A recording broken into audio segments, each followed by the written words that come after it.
Assalamualaikum warahmatullahi wabarakatuh. Perkenalkan, nama saya Alvin Andari, NPM 22080004. Baiklah, di sini saya akan mengerjakan evaluasi akhir semester mata kuliah kultur jaringan. Di sini saya akan menjelaskan tentang taksonomi kakao. Taksonomi kakao sebagian besar akurat mengklasifikasikan tanaman kakao dengan nama ilmiah Theobroma cacao.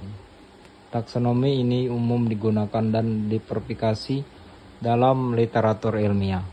Berikut adalah rincian taksonominya. Divisio Spermatophyta. Subdivisio Angiospermae.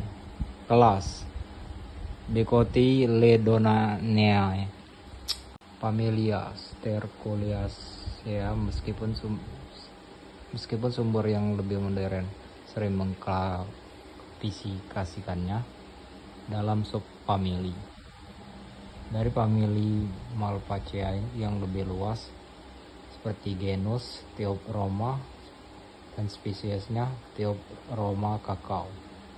Nama genus Theobroma sendiri berasal dari bahasa Yunani kuno yang secara harfiah berarti makanan para dewa.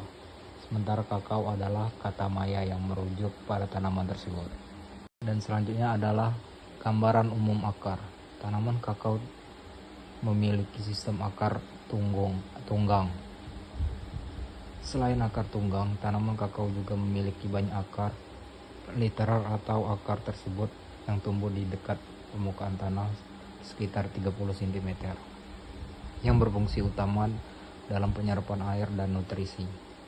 Pertumbuhan dan kondisi tanah. Pertumbuhan agar dapat mencapai sekitar 8 meter ke samping dan hingga 15 meter ke bawah secara vertikal di tanah yang dalam. Pada kondisi tanah dengan drainase yang jelek atau permukaan air tanah yang tinggi, pertumbuhan akar tunggang memang akan terhambat dan tidak dapat menembus tanah lebih dalam, seringkali kurang dari 45 cm, sehingga akar lateral lebih berkembang di dekat permukaan. Dan selanjutnya adalah batang tanaman. Batang tanaman dapat tumbuh tinggi dan memiliki karakteristik cabang serta tunas tertentu. Informasi utama mengenai batang pertumbuhan. Batang dapat tumbuh setinggi 8-10 meter dari pangkalnya pada permukaan tanah. Jorgoete, lokasi tumbuhnya. Cabang-cabang primer disebut jorgoete. Tinggi jorgoete dari permukaan tanah biasanya 1-2 meter. Ketinggian ideal jorgoete adalah 12-15 meter untuk menghasilkan tajuk yang baik dan seimbang. Tunas air. Dari batang maupun cabang seringkali tumbuh tunas air. Tunas air menyerap banyak energi. Jika dibiarkan tumbuh, tunas air akan mengurangi pembuangan dan pembuahan. Dan selanjutnya adalah daun. Karakteristik daun dari suatu tanaman termasuk dimensi fisik dan perubahan warnanya, sering pertumbuhan serta status konservasinya. Karakteristik utama daun seperti dimensi. Panjang daun berkisar antara 25-34 cm dan lebar 9-12 cm. Perubahan warna. Daun muda yang tumbuh di ujung tunas berwarna merah dengan permukaan seperti sutra dan disebut daun plos. Setelah dewasa, daun berubah menjadi hijau dan permukaannya menjadi kasar. Status konservasi. Tanaman ini termasuk tanaman lindung, sehingga manajemen pertumbuhan seperti pengaraman daun untuk penyerapan sinar matahari sangat penting untuk pembungaan dan pembuahan. Selanjutnya adalah bunga. Karakteristik bunga kakao. Jumlah bunga per pohon per tahun berkisar antara 5.000 hingga 12.000 bunga. Penyerbukan pada tanaman kakao dibantu oleh serangga. Proses penyerbukan sebanyak 75% dari bunga yang menyerbuk dibantu oleh serangga. Forsipomnya SPP. 25% sisanya dibantu oleh serangga lain yang ditemukan pada bunga. 3 ordo penyerbuk utama pada tanaman kakao adalah Homoptera, Hymenoptera, dan Diptera. Penyerbukan biasanya terjadi pada pagi hari antara pukul 7.30 hingga 10.30. Selanjutnya adalah buah. Karakteristik buah kakao jenis merupakan buah buni dengan daging biji yang sangat lunak. Biji saat matang, biji kakao terlepas dari kulit buah setelah matang, menyebabkan buah berbunyi jika diguncang. Jumlah dan berbiji. Setiap buah berisi 30-50 biji. Dengan berkering ideal, satu biji sekitar pH 0,1 gram. Perubahan warna. Buah muda bisa berwarna hijau tua, hijau muda atau merah, tetapi akan berubah menjadi kuning saat matang. Dan selanjutnya adalah curah hujan. Idealnya areal penanaman kakao memiliki curah hujan 1 sampai 1.100 sampai 3.000 per tahun. Curah hujan lebih dari 4.500 per tahun dapat meningkatkan serangan penyakit busuk. Temperatur yang ideal berkisar antara 30 derajat sampai 30 derajat Celcius. Maksimumnya sekitar 18 derajat sampai 21 derajat Celcius. Cahaya fotosintesis maksimum terjadi saat penerimaan cahaya pada tajuk sebesar 20% dari pencahayaan penuh. Jenuhan cahaya dalam fotosintesis setiap daun kakao yang telah membuka sempurna berada pada 15% cahaya matahari penuh. Tanah tanaman tumbuh baik pada tanah dengan pH 6 sampai 7,5. Tekstur tanah yang baik adalah lempung liat berpasir dengan komposisi 30 sampai 40%. Fraksi liat 50% pasir dan 10 sampai 20% debu. Dan selanjutnya adalah gejala hama atau penyakit. Penggerek buah kakao kompromi.